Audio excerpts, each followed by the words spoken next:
Hello my dear students, मैं हूं are के गिरी, आपका मैथमेटिक्स गुरु। Good morning to all of you guys. आज के लेक्चर में हम लोग शुरू करेंगे एक नया चैप्टर, इनवर्स ट्रिगोनोमेट्रिक फंक्शंस।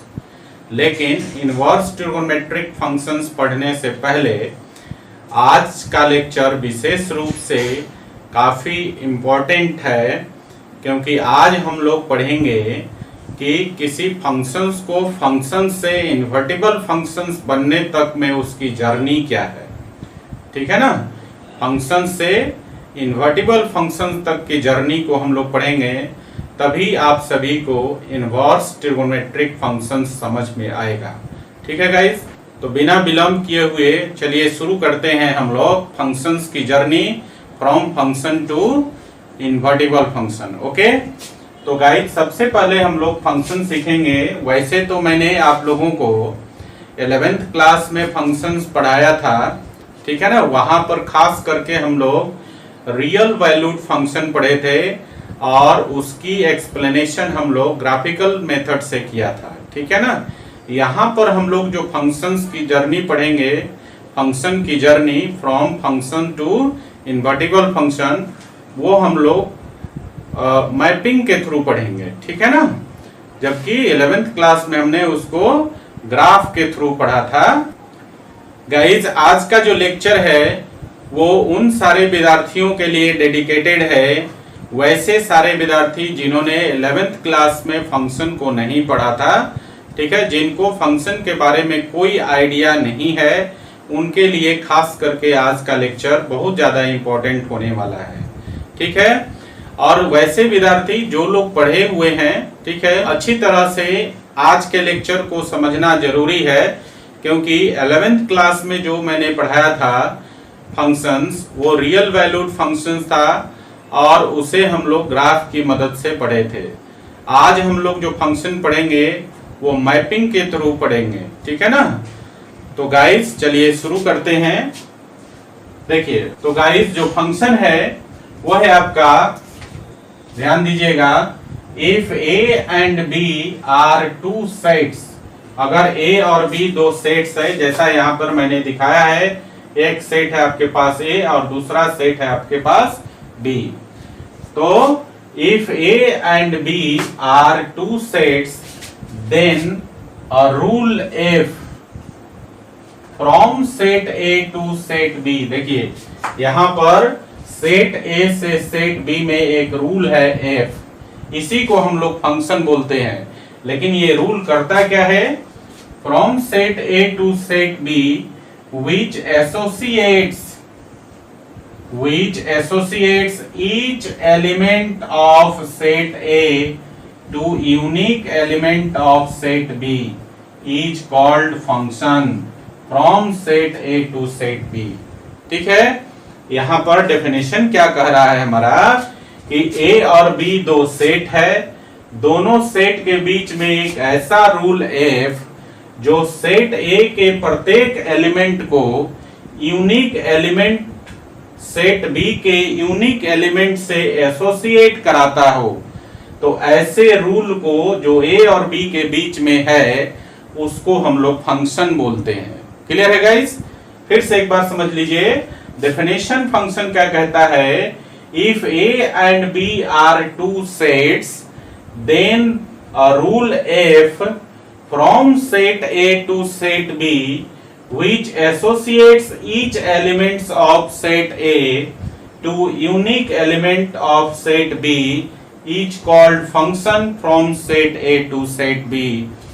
एक सेट A और सेट B के बीच में एक ऐसा रूल F जो सेट A के प्रत्येक एलिमेंट को सेट B के यूनिक एलिमेंट के साथ एसोसिएशन करवाता है, उस रूल को हम लोग, वह जो रूल है एफ, उसको हम लोग फंक्शन कहते हैं। क्लियर है? फंक्शन को हम लोग डिनोट करते हैं, अगर ए और बी दो सेट है और ए से बी के बीच में कोई रूल है एफ जो फंक्शन है, उसको हम लोग डिनोट करते हैं एफ, और यहाँ पर कॉलन ए एरो बी, इसको पढ़ा जाता है function from A to B. ठीक है, ए से बी के बीच में जो फंक्शन होगा उसको डिनोट करेंगे F colon A to B, arrow डालकर, ठीक है ना। अब देखिए यहां पर क्या है, यहां पर जो लिखा हुआ है कि associates each element of set A to unique element of set B, का मतलब होता है कि इसका प्रत्येक एलिमेंट का आप देखेंगे इधर सेट बी में एक ही एलिमेंट के साथ एसोसिएशन होगा, एक से ज्यादा एलिमेंट के साथ एसोसिएशन नहीं होगा। फिर से एक बार समझिए, सेट ए का कोई भी एलिमेंट आप उठाइए, आप देखिएगा उसका एसोसिएशन सेट बी के एलिमेंट के साथ एक ही एलिमेंट के साथ होगा, एक से ज्यादा एलिमेंट के साथ नहीं होगा, ठीक है। जैसे यहां पर आप देख रहे हैं, यहां पर सेट ए में एलिमेंट है 1 2 3 4, तो देखिए 1 का एसोसिएशन सेट बी के सिर्फ एक एलिमेंट के साथ है। इसी प्रकार यहाँ पर सेट ए का जो एलिमेंट 2 है, इसका एसोसिएशन सेट बी के एक ही एलिमेंट बी के साथ है। इसी प्रकार से सेट ए का जो एलिमेंट 3 है, उसका एसोसिएशन सेट बी के एलिमेंट एक ही एलिमेंट सी के साथ है। और इसी प्रकार से सेट ए का एलिमेंट जो 4 है, उसका भी यूनिकली एसोसिएशन है सेट बी के एलिमेंट के साथ। तो आप देख रहे हैं सेट ए में जितने भी एलिमेंट है, प्रत्येक एलिमेंट का सेट बी के एक सिंगल एलिमेंट के साथ एसोसिएशन है। तो ऐसा केस अगर रहता है, ऐसा रूल जो ए से बी के बीच में डिफाइंड है, उसको हम लोग फंक्शन बोलते हैं। क्लियर है गाइस? अब जरा देखिए, आपके पास एक और मैं एग्जांपल दिखाता हूं, आप समझने का प्रयास करेंगे। देखिए हमारे पास दो सेट है ए और बी, एक रूल है ए से बी के बीच में एफ, आपको बताना है कि क्या ये फंक्शन होगा या नहीं होगा। तो देखिए जरा, यहां पर है 1 2 3 4 5, इधर है ए बी सी डी। तो जरा देखें आप, 2 का एसोसिएशन देखिए यहां पर दो एलिमेंट के साथ हो गया, 1 बी के साथ एसोसिएट हो गया, 3 डी के साथ एसोसिएट हो गया। ऐसे ही रह दीजिए 1 2 3 और इधर ले लीजिए A B C D. Clear है? अब जरा आप ध्यान से देखिएगा कि क्या ये रूल वैलिड है। यहां इसके लिए सेकंड एग्जांपल के लिए तो देखिए 1 सेट ए का जो एलिमेंट 1 है, वो सेट बी के सिंगल एलिमेंट बी के साथ एसोसिएटेड है।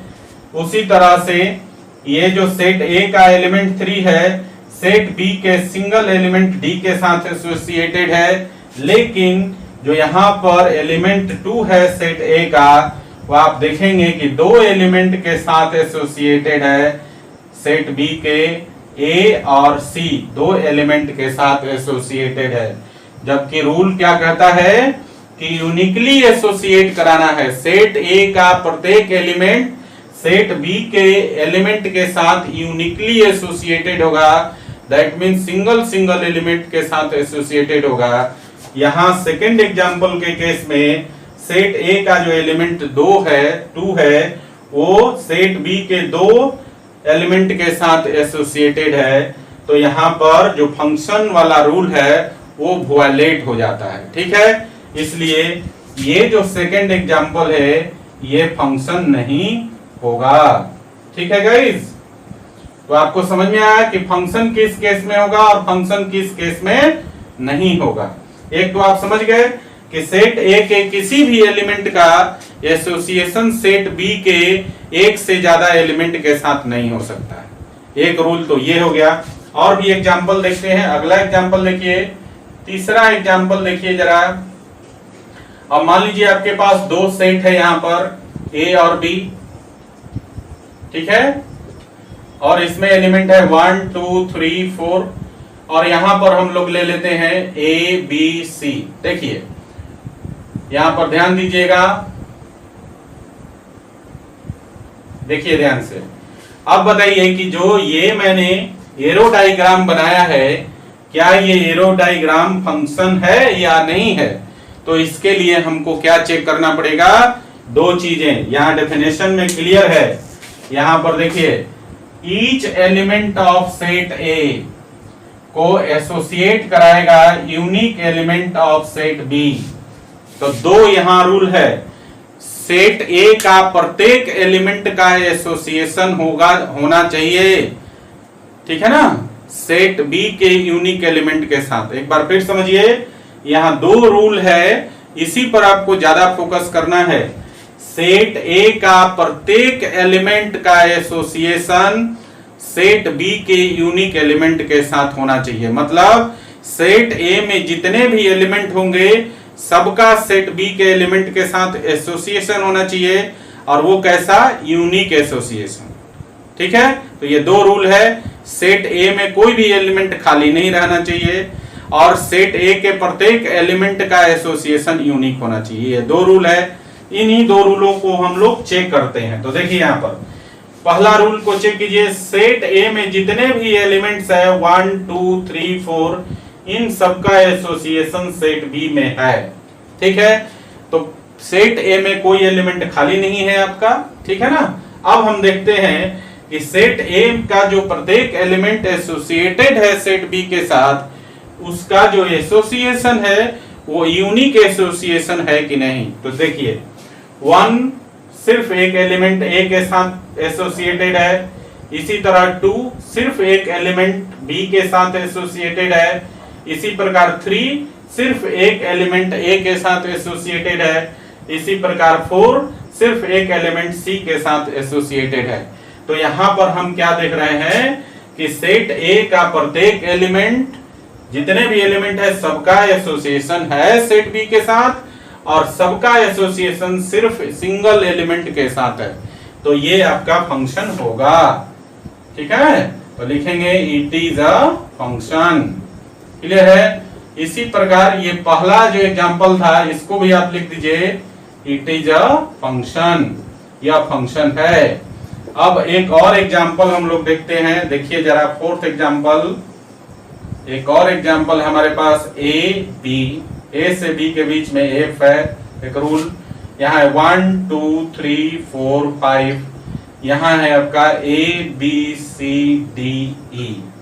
ठीक है गाइस, अब जरा यहां ध्यान दीजिएगा, 1A से रिलेट हो गया, 2C से, सॉरी 1B से, 2C से, 3D से, 4A से, और 5 रिलेट नहीं हुआ। ठीक है ना।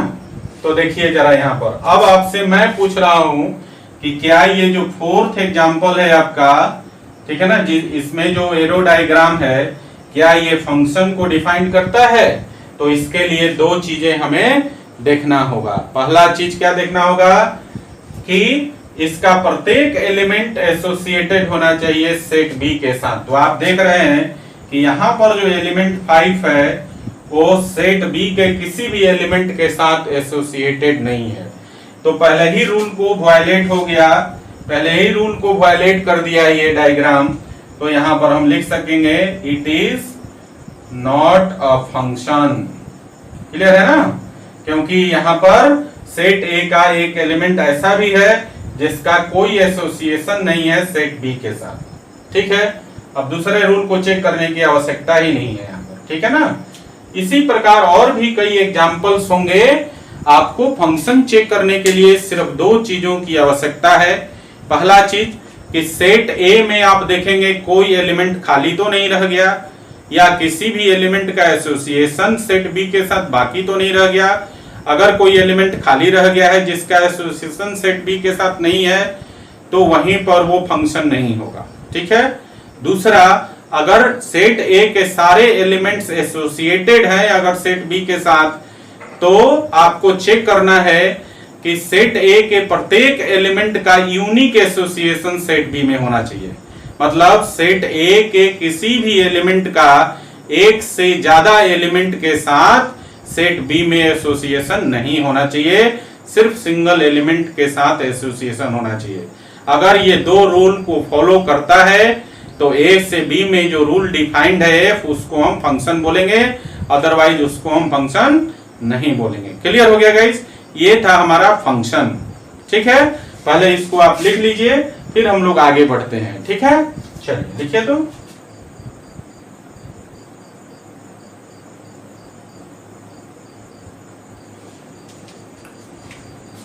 चलिए अब आगे हम लोग देखेंगे 1-1 फंक्शन क्या होता है। 1-1 को एक्चुअली आपको ये जो फंक्शन मैं पढ़ा रहा हूं इसको डिटेल में भी पढ़ना है आपको, और वो एक अलग यूनिट है, वो है आपका 12th क्लास में जो यूनिट पढ़ना है वो पढ़ना है आपका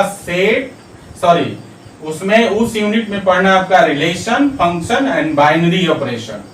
ठीक है गाइस, तो उसे हम लोग जब उस यूनिट को पढ़ेंगे तो वहां पर डिटेल में पढ़ेंगे। ठीक है, relation, function and binary operation.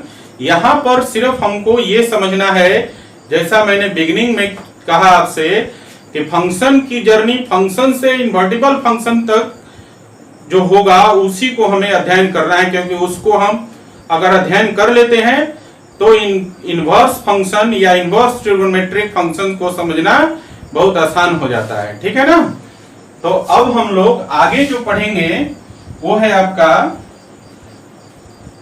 1-1 function, और 1-1 फंक्शन को इंजेक्टिव फंक्शन भी बोलते हैं। ठीक है ना, इसे पुनः पढ़ना है हमें, इसलिए आपको घबराना नहीं है।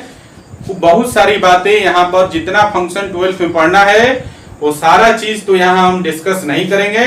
हम लोग सिर्फ उसी पॉइंट को डिस्कस करेंगे जिससे हमें ये समझ में आ जाए कि फंक्शन इनवर्स कब कब होता है, मतलब फंक्शन से इन्वर्टिबल फंक्शन कैसे बन जाता है। ठीक है ना, उसके लिए क्या रिस्ट्रिक्शंस वगैरह होते हैं उतना ही हम सीखेंगे। बाकी डिटेल फंक्शन के बारे में जब हम लोग उस यूनिट पर जाएंगे जिसमें हमें फंक्शन, रिलेशन और बाइनरी ऑपरेशन पढ़ना है, वहां पर हम काफी डिटेल में इसका अध्ययन करेंगे। ठीक है गाइस, तो चलिए अगला जो फंक्शन है ये फंक्शन का टाइप है और वो है आपका 1-1 फंक्शन। 1-1 या इसी को हम लोग बोलते हैं इंजेक्टिव फंक्शन। इंजेक्टिव फंक्शन, ठीक है ना, 1-1 और इंजेक्टिव फंक्शन। तो देखिए 1-1 और इंजेक्टिव फंक्शन क्या कहता है guys, if A and B are two sets, A and B are two sets, then the function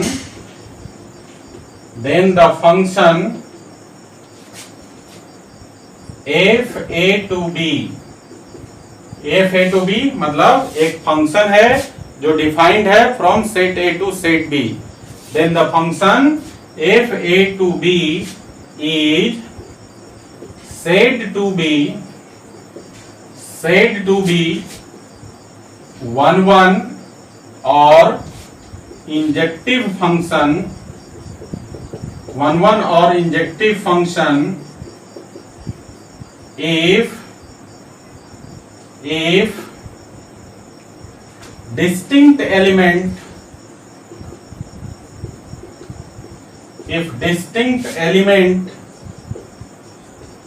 of set A, if distinct element of set A has distinct image in set B। ठीक है, बात समझ में आया? मतलब set A से set B में defined function fa to b को 1-1 और इंजेक्टिव फंक्शन हम तभी बोलेंगे जब पर डिफरेंट एलिमेंट सेट A के डिफरेंट एलिमेंट का सेट B में डिफरेंट इमेज हो। क्लियर है ना? चलिए अब सबसे पहले इसमें इमेज की बात आता है तो पहले उसी को हम समझते हैं। देखिए यहां देखिए इमेज को समझने के लिए मान लीजिए कि आपके पास दो सेट है A और B के बीच में एक फंक्शन है 1 2 3 और इधर है A B C D। यहां देखिए 1 A से रिलेटेड है, 2 B से और 3 C से रिलेटेड है।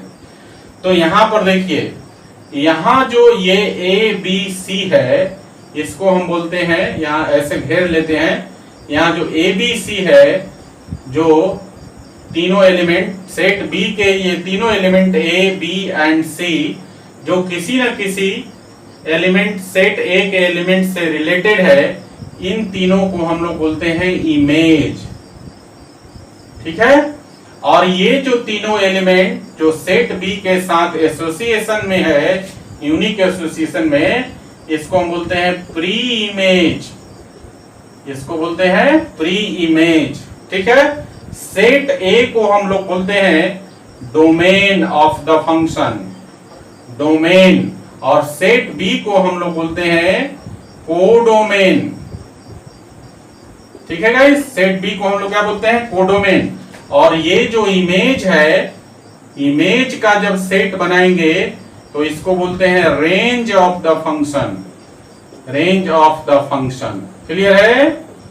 तो ये था बेसिक थोड़ा सा आइडिया कि फंक्शन के केस में ए और बी सेट, ए और बी दो सेट है और उसके बीच में अगर कोई फंक्शन डिफाइंड है तो हम लोग कब किसको इमेज बोलेंगे, किसको प्री इमेज बोलेंगे, कौन सा सेट डोमेन होगा, कौन सा सेट कोडोमेन होगा, और रेंज क्या होगा। क्लियर हो गया?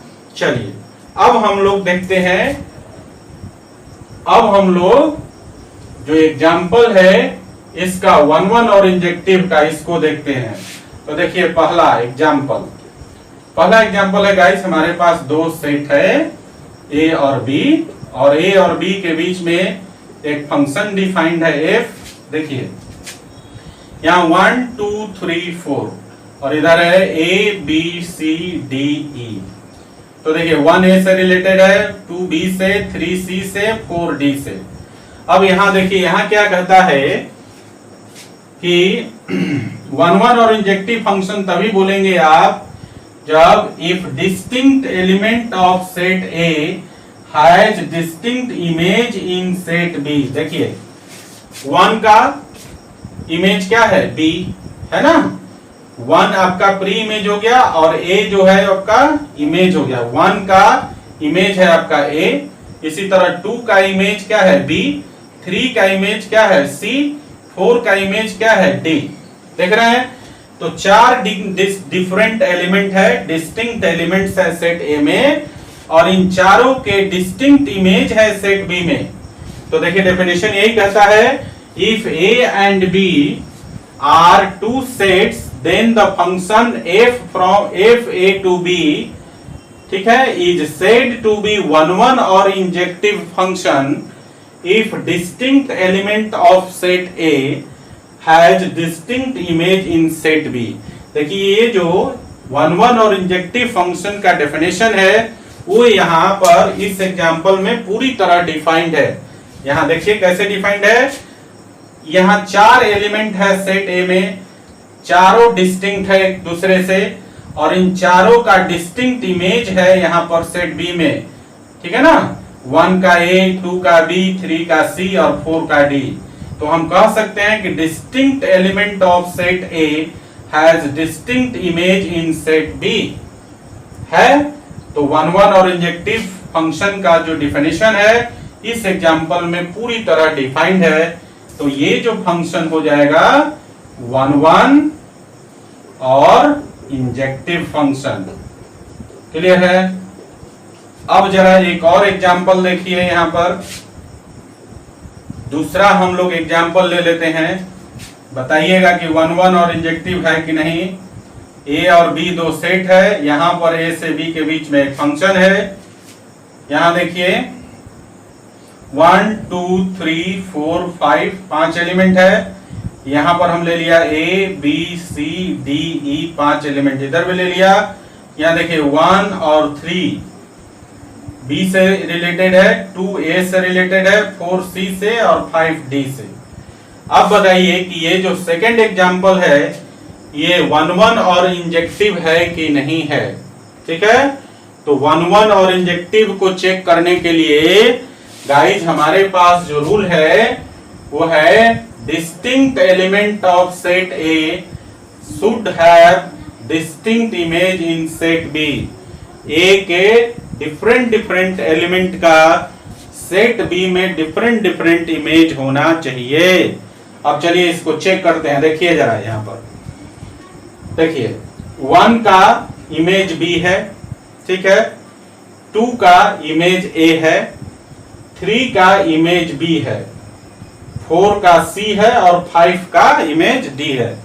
आप यहां गौर फरमाएं तो आप देखेंगे 1 का और 3 का सेम इमेज है डी में, बाकी सारे एलिमेंट का डिफरेंट इमेज है, लेकिन सेट ए का 2 एलिमेंट 1 और 3 इसका सेम ही इमेज है, एक ही इमेज है, डिस्टिंक्ट इमेज नहीं है।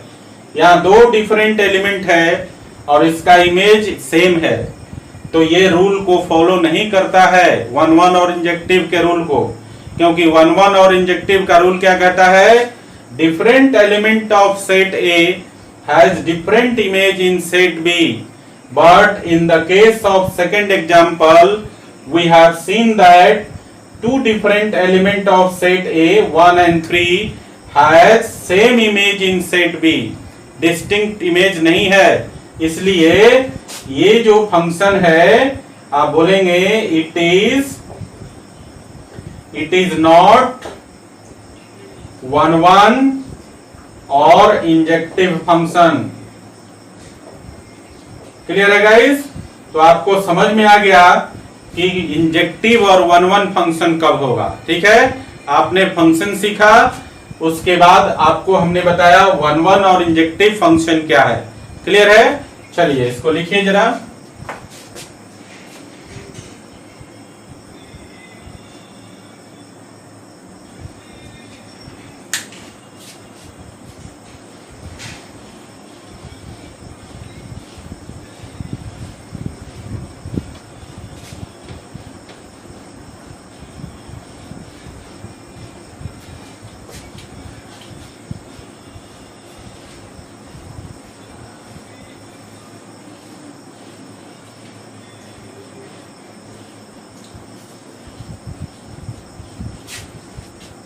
चलिए अब हम लोग आते हैं अगले फंक्शन पर, और अगला फंक्शन है आपका onto function.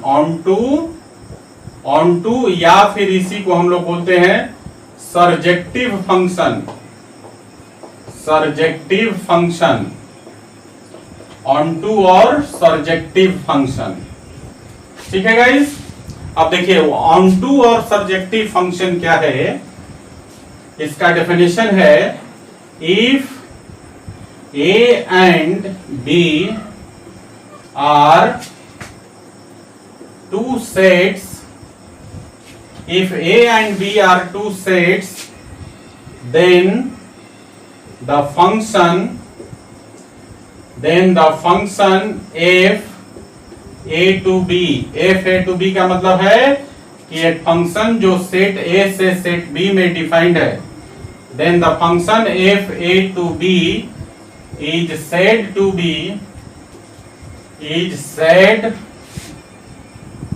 to be onto or surjective function, onto or surjective function, onto or surjective function if every element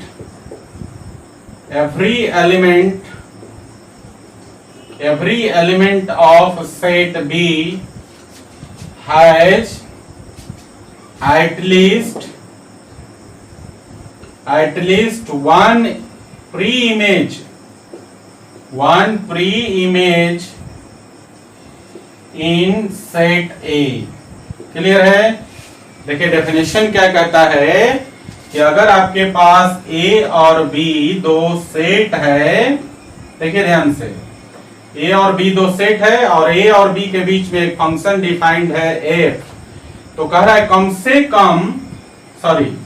कह रहा है कि सेट B के प्रत्येक एलिमेंट का, क्या कह रहा है आपसे, सेट B के प्रत्येक एलिमेंट का सेट A में कम से कम एक प्री इमेज होना चाहिए। मतलब सेट B में जितने भी एलिमेंट्स हैं उन सारे एलिमेंट्स का सेट ए में कम से कम एक प्री इमेज तो होना ही चाहिए। ठीक है, तो ऐसे केस में ए से बी में जो फंक्शन डिफाइंड है उसको ऑनटू या सर्जेक्टिव फंक्शन बोलते हैं। अब देखिए इस एग्जांपल को देखिए, अगर मान लीजिए कि यहां पर है 1 2 3 4 5 और यहां पर है आपका ए बी सी डी ई। देखिए यहां पर अगर E1 का रिलेशन E के साथ है, 2 का रिलेशन D के साथ है, 3 का रिलेशन C के साथ है, 4 का रिलेशन B के साथ है और 5 का रिलेशन A के साथ है। देखिए यहां पर तो आप क्या देख रहे हैं यहां पर कि सेट A में जितने भी सेट B में जितने भी एलिमेंट्स हैं इन सब का कम से कम एक प्री इमेज है। देखिए E का प्री इमेज 1 है, D का प्री इमेज 2 है, C का प्री इमेज 3 है, B का प्री इमेज 4 है और A का प्री इमेज 5 है। तो सेट B में जितने भी एलिमेंट्स हैं सबका कम से कम एक प्री इमेज सेट A में है। तो ये जो फंक्शन है आपका it is an onto function, ये आपका ऑनटू फंक्शन है। और एग्जांपल देखिए, पहला एग्जांपल था, अगला एग्जांपल देखिए, दूसरा एग्जांपल है आपका, जैसे देखिए यहां पर सेट A है, सेट B है और सेट A से सेट B में एक फंक्शन डिफाइंड है f। यहां पर एलिमेंट है देखिए 1 2 3 4 5, इधर है A B C C D। देखिए अब देखिए जरा यहां पर, जैसे मान लीजिए कि 1 का रिलेशन B के साथ है, 2 का A के साथ है, 3 का B के साथ है, 4 का C के साथ है और 5 का D के साथ है। फंक्शन ये है A to B एक फंक्शन है। अब आप देखिए कि यहां पर सेट B में जितना भी एलिमेंट है सबका कम से कम एक प्री इमेज सेट A में है। जैसे देखिए 1 का प्री इमेज 2 है, A का प्री इमेज 2 है, B का 2 प्री इमेज है। देखिए ये जो एलिमेंट B है सेट B का, इसका 2 प्री इमेज है 1 एंड 3। देखिए 1 और 3 ये 2 प्री इमेज है, ठीक है ना, 1 और 3 यहां पर 2 प्री इमेज है। आप देखेंगे और डेफिनेशन कहता है कि कम से कम एक प्री इमेज तो सेट B का A में होना ही चाहिए, ठीक है ना। तो गाइज यहाँ पर डेफिनेशन आपसे ये कहता है कि सेट B का प्रत्येक एलिमेंट का कम से कम एक प्री इमेज तो सेट A में होना ही चाहिए। तो A, C और D का एक एक प्री इमेज है सेट A में, जबकि सेट B का जो एलिमेंट B है इसका 2 प्री इमेज है सेट A में। क्लियर है ना।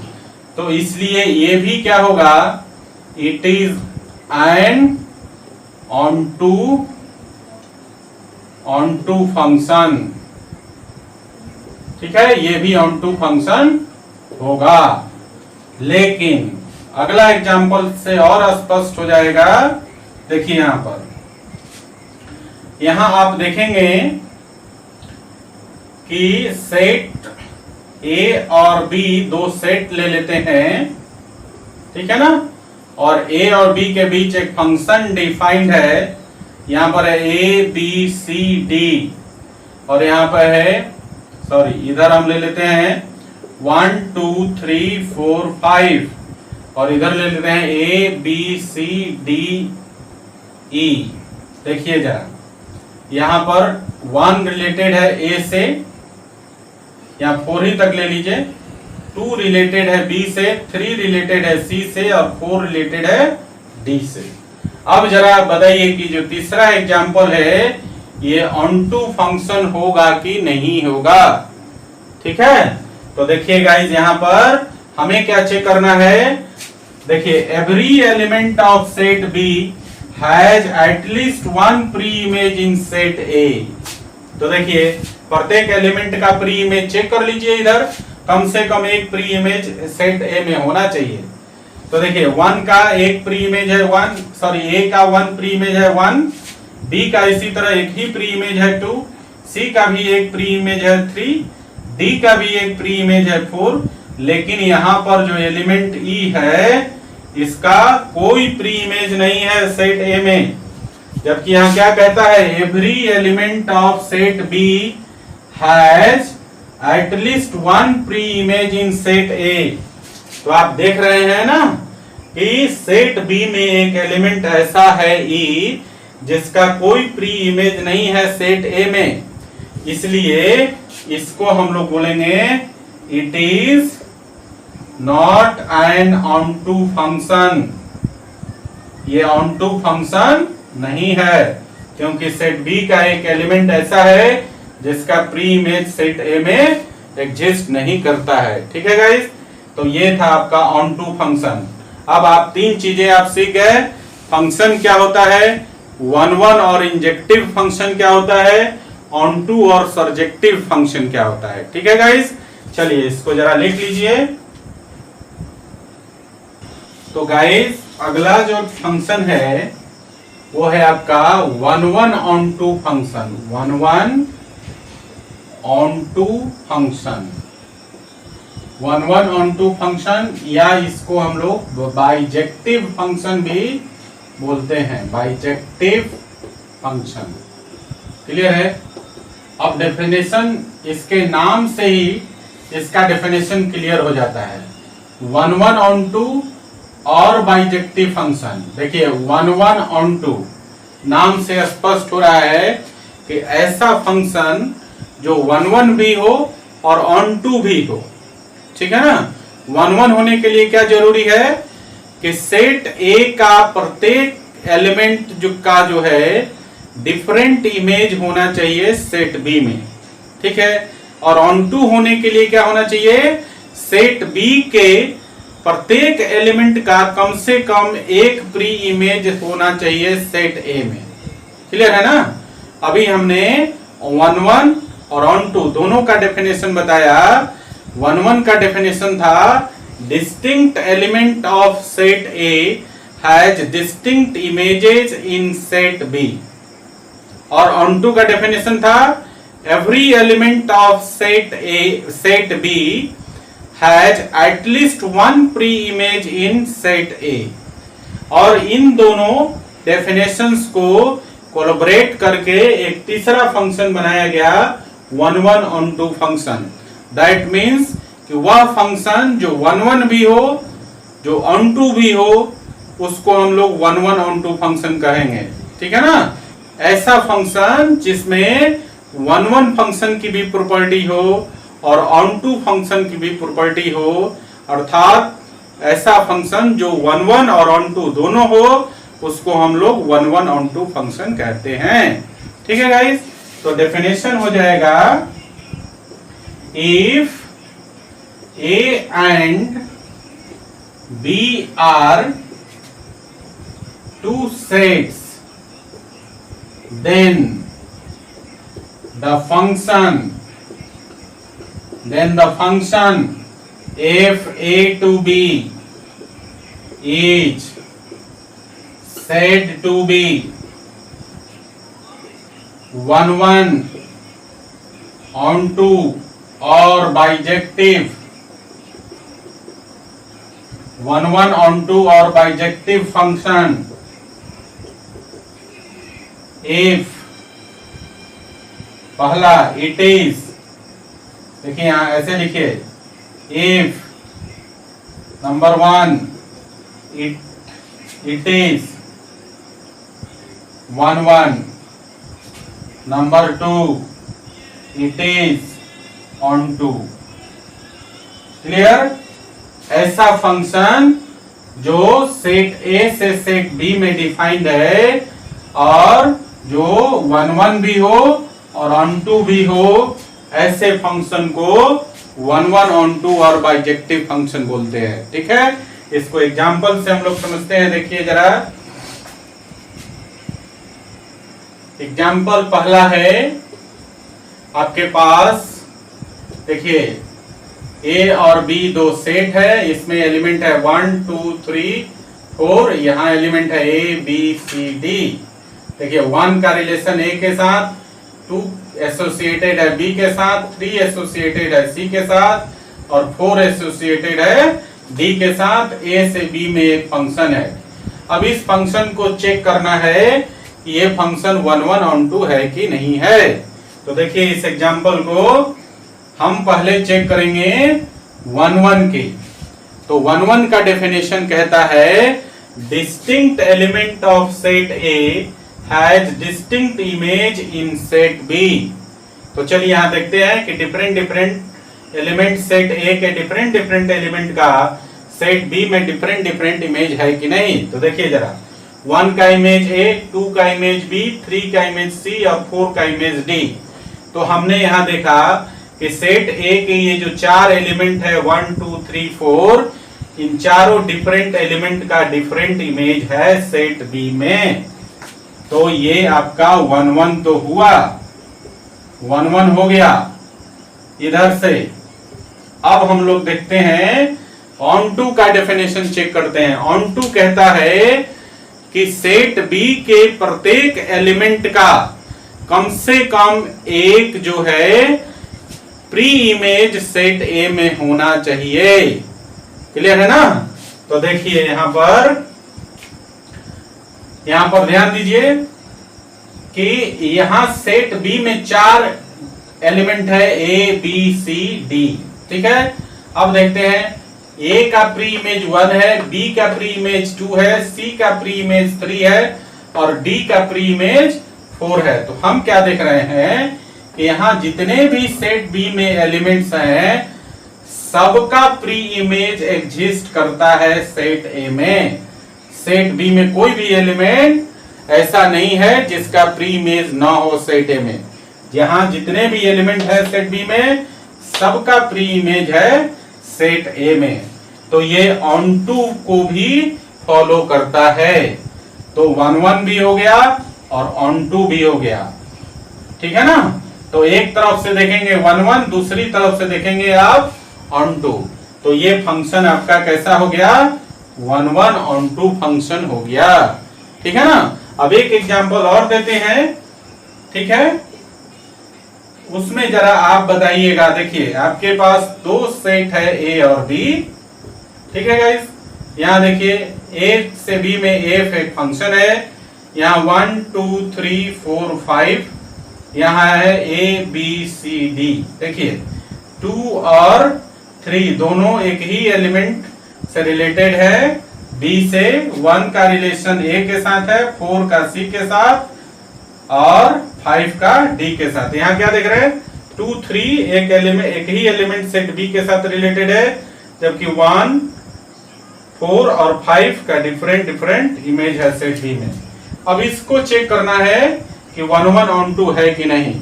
तो देखिए 1 1 का डेफिनेशन कि यहाँ ए में सेट ए में जितने भी एलिमेंट्स हैं ये सारे डिफरेंट एलिमेंट का डिफरेंट इमेज होना चाहिए सेट बी में। तो देखिए यहां पर आप क्या देख रहे हैं कि यहां पर देखिए 1 का डिफरेंट इमेज है ए, इसी तरह यहां पर 4 का भी डिफरेंट इमेज है सी, 5 का भी डिफरेंट इमेज है डी। लेकिन यहां पर आप देख रहे हैं कि 2 और 3 का सेम इमेज है, डिफरेंट इमेज नहीं है।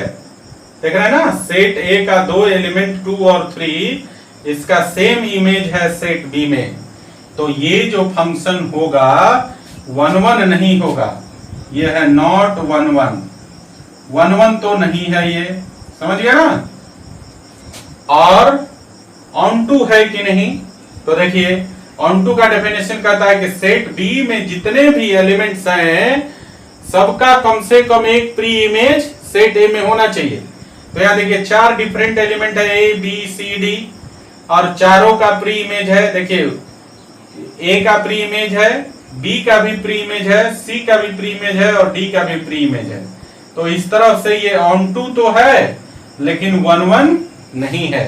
तो गाइज ये जो फंक्शन है आपका ये हो गया not 1 1 onto, not one one onto function, मतलब ये बाइजेक्टिव फंक्शन नहीं है। क्लियर है ना? तो इस प्रकार से हम देखते हैं कि one one onto function क्या है।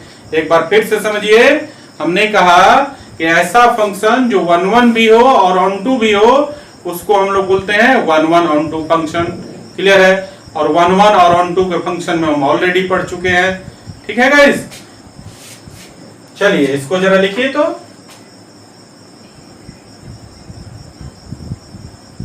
तो गाइस अगले फंक्शन की तरफ चलते हैं और अगला फंक्शन है आपका invertible function.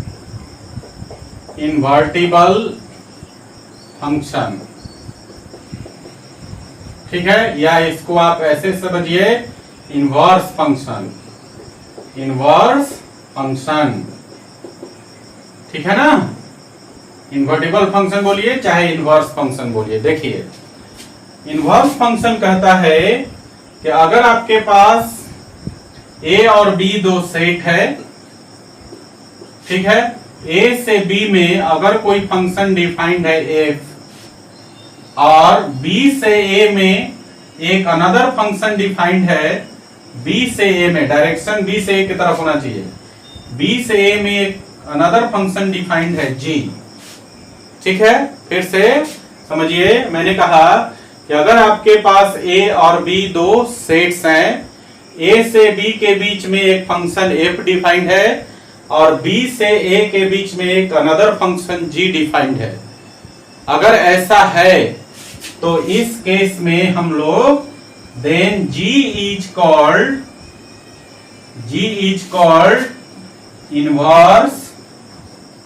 Inverse of F and, देखिए यहां पर, and it is written as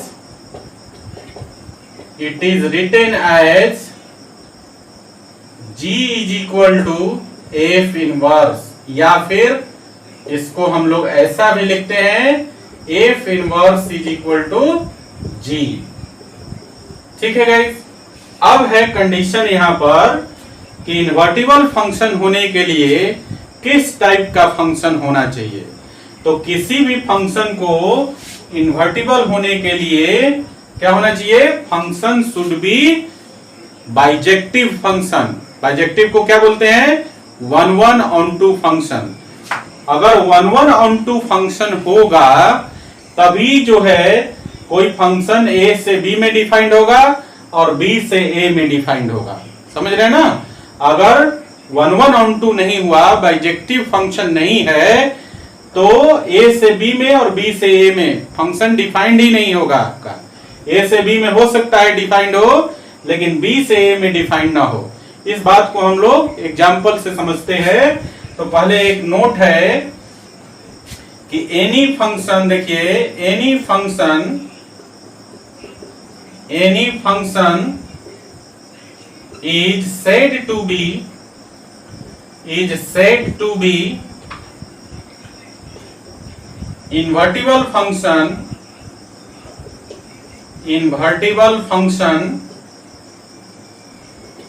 any function is said to be invertible function if it is one one onto or bijective function।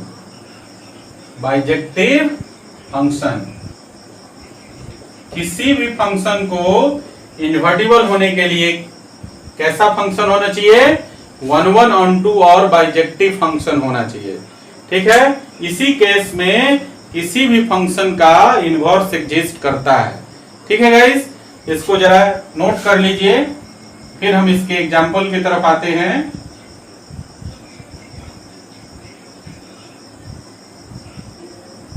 देखिए अब हम लोग क्या करते हैं कि एक तो एग्जाम्पल से समझते हैं। ठीक है ना? देखिए हम लोग एक एग्जाम्पल ले लेते हैं। देखिए हमारे पास पहला एग्जाम्पल है, इसमें आपके पास दो सेट है ए और बी। ठीक है ना? ए से बी में एक फंक्शन डिफाइंड है। ठीक है गाइस? अब देखिए जरा, ए से बी में एक फंक्शन डिफाइंड है 1 2 3 4 ए बी सी डी, ठीक है। अब जरा देखिए 1 ए से रिलेटेड है, 2 बी से, 3 सी से और 4 डी से। अब हम लोग एक और फंक्शन डिफाइंड करते हैं। देखिए अब हम लोग बी से ए में डिफाइंड करते हैं। देखिए बी से ए में हमने कहा कि एक जी फंक्शन डिफाइंड है, तब जाके जी को हम एफ का इनवर्स बोलेंगे। तो हम चेक करते हैं, इसी को बी से ए में डिफाइंड करेंगे तो बी में एलिमेंट है ए बी सी डी, और देखिए ए में एलिमेंट है 1 2 3 4। तो जरा चेक कीजिए, 1 ए से रिलेटेड था तो ए 1 से रिलेटेड हो जाएगा, फिर इसी तरह 2 बी से रिलेटेड है तो बी 2 से रिलेटेड हो जाएगा, 3 सी से रिलेटेड है तो सी 3 से रिलेटेड हो जाएगा, और 4 डी से रिलेटेड है तो डी 4 से रिलेटेड हो जाएगा। अब इस दोनों को देखिए, सेट वही है, ए और बी दो ही सेट है, सेम ही सेट है दोनों फंक्शन में। यहां देखिए, यहां पर जो फंक्शन ए से बी में है वो आपका 1 1 फंक्शन दिखाई देता है। आपका 1 1 ऑन टू फंक्शन है। देखिए 1 1 फंक्शन कैसे है, यहाँ पर डिफरेंट एलिमेंट्स ऑफ सेट ए के डिफरेंट एलिमेंट का सेट बी में डिफरेंट इमेज है, तो ये 1 1 है। ऑन टू चेक कर लीजिए जरा। ऑन टू का डेफिनेशन कहता है कि सेट बी में जितना भी एलिमेंट है सबका प्री इमेज होना चाहिए सेट ए में। तो यहाँ बी के 4 डिफरेंट एलिमेंट है ए बी सी डी, और सबका प्री इमेज सेट ए में है। तो यहाँ पर ए से बी में जो फंक्शन एफ है वो 1 1 ऑन टू है। क्लियर है। इसी प्रकार यहाँ पर बी से ए में देखिए, बी से ए में 1 1 ऑन टू है कि नहीं। तो देखिए ए में 4 डिफरेंट एलिमेंट है ए बी सी डी, और इन चारों डिफरेंट एलिमेंट का यहाँ सेट ए में 4 डिफरेंट इमेजेज भी हैं, है ना। तो distinct element of set B has distinct image in set A.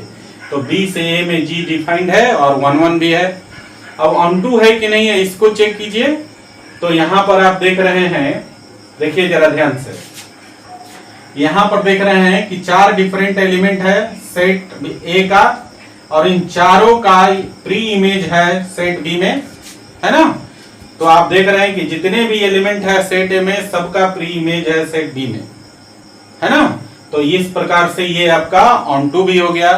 तो ये आप देख रहे हैं कि ए से बी में एक फंक्शन डिफाइंड है, और बी से ए में भी फंक्शन डिफाइंड है जी। ए से बी में डिफाइंड है एफ, बी से ए में डिफाइंड है जी।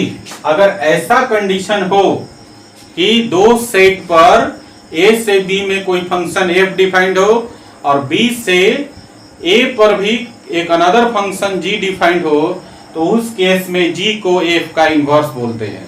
ठीक है गाइस। तो ये वाला जो वैल्यू होगा आपका, ये जो फंक्शन जी है, ये आपका इस फंक्शन ऊपर वाले एफ का इनवर्स हो जाएगा। क्लियर है। ठीक है ना। तो यहां हमने देखा कि फंक्शन को कैसा होना चाहिए, बाइजेक्टिव होना चाहिए, बाइजेक्टिव होना चाहिए इन्वर्टेबल होने के लिए।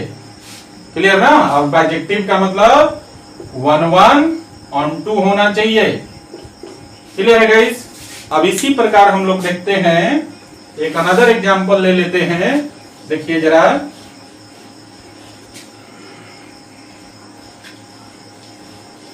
देखिए एक और एग्जांपल ले लेते हैं। देखिए मान लीजिए अगला जो एग्जांपल है आपके पास दूसरा, यहां पर दो सेट है ए और बी।